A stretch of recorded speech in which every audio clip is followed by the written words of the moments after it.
Let's get right into it. Number 3, the case of the killer candy craving.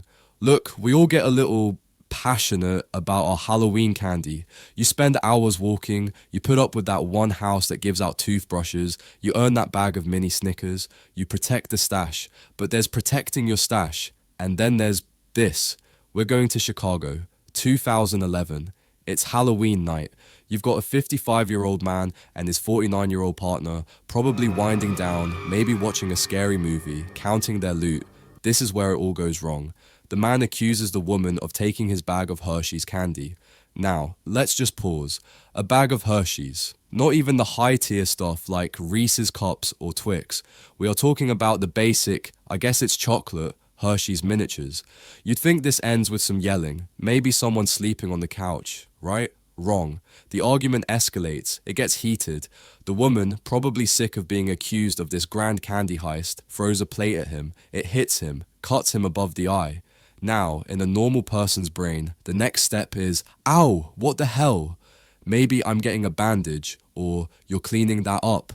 This guy's brain, however, apparently skipped all the normal steps and went straight to the final horrifying boss level. He goes to the kitchen. He grabs a knife, and over a bag of Hershey's candy, he stabs his partner.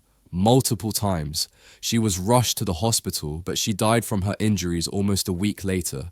The man was, obviously, arrested and charged. Imagine this. You're in court trying to explain to a judge, with a straight face, that this whole nightmare started because you thought your partner jacked your crackle bars. There's hangry, and then there's I will commit a felony over a Mr. Goodbar, hangry. This guy was in a psychotic league of his own. It's the kind of tragic, absurd, horrifying story that makes you realize some people are just one missing chocolate bar away from completely snapping. Number 2, the one costume that was too lit. We've all seen that one person at the Halloween party. The one who went way too hard on their costume. The one who clearly spent months gluing individual feathers to a bodysuit or built a fully functioning 7-foot-tall Transformer outfit. We admire the commitment, but then there's commitment to a bad idea. This story takes us to a Halloween carnival. You know the vibe, loud music, lots of drinking, everyone just there to have a good time. And in the middle of it all is a 51-year-old man who is loving his costume. What was he dressed as? A scarecrow? A hay bale? A tiki doll? We don't know the exact character, but we know the materials. Burlap and straw. You see where this is going, don't you? The guy is basically wearing a pile of premium grade kindling. He's a walking fire hazard, a human tinderbox. So he's dancing, having a great time, and decides he needs a smoke. He pulls out a cigarette, he pulls out a lighter, and he tries to light it right next to the straw and burlap attached to his body. The entire costume went up instantly, just a whoosh of flame. He's engulfed. Now, this is where it gets truly dark, and not just smoke-filled room dark. He's at a Halloween carnival, surrounded by intoxicated people who are programmed to see weird stuff. He's on fire, screaming, dropping, and rolling. And the crowd? They thought it was a stunt. They literally thought it was part of the show. People kept dancing. Some pulled out their phones and started recording. Wow, check out this guy's commitment to his Burning Man costume. That's so realistic. They just watched. By the time a few sober witnesses realized, hey, that guy's skin is melting and that smell isn't barbecue, it was way too late.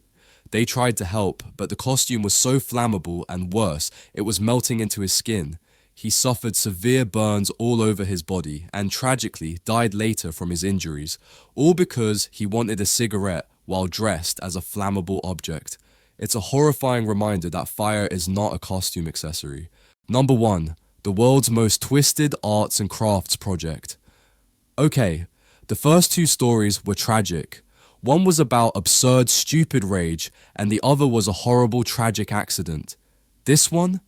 This isn't an accident. This is not a crime of passion. This is next level, I need to take a shower after reading this evil.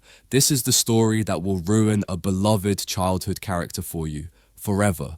We're in Hong Kong. We have a 23-year-old woman and a 34-year-old mob boss. The woman makes a huge mistake. She steals about 4,000 Hong Kong dollars from the mob boss's wallet. She realizes how colossally stupid this was and actually returns the money. But you don't just steal from a mob boss and say, my bad. He demands she pay interest, an extra $10,000. She can't. She doesn't have it. This mob boss doesn't just send a strongly worded text. He sends 3 of his gang members and his 14-year-old girlfriend to the woman's apartment. Yes, you heard that. His 14-year-old girlfriend.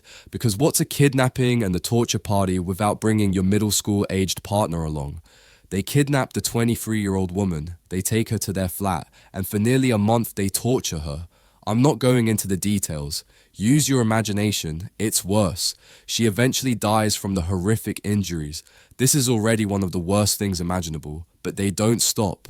The mob boss isn't satisfied. He has her body dismembered, and then he decides to get creative. He has her skull boiled, polished, and then he stitches it inside the head of a Hello Kitty mermaid plush toy. I'll say that again. He took a human skull and hid it inside a Hello Kitty doll. He then threw out the rest of her remains. You will never ever look at that cute, mouthless cat the same way again. This is pure cinematic level psychopathy. So how did they get caught? Well, this is the part that feels like a horror movie. The 14-year-old girlfriend, the one who was part of this whole thing, started having hallucinations. She claimed she was being haunted by the ghost of the woman they had murdered. The constant, terrifying, ghostly hauntings, which were probably her brain completely shattering under the weight of the pure evil she participated in, drove her to a mental breakdown. She finally went to the police and confessed everything. The police raided the apartment and found the doll. With the skull inside, the 3 men were sentenced to life in prison. The girl, due to her age and testimony, was placed in protective custody and given intense psychological treatment. Which, yeah, I think she needs it. And that's our list. 3 times Halloween went from fake scary to unimaginably real. So when you're out this year arguing over the last Twix bar or thinking your friend's costume is so lit, maybe just take a deep breath. Stick to the jump scares and the bad horror movies. Reality is clearly way, way more twisted. If you're now thoroughly convinced that humans are the real monsters, do me a favor and butcher that subscribe button. And, poke the like button, gently.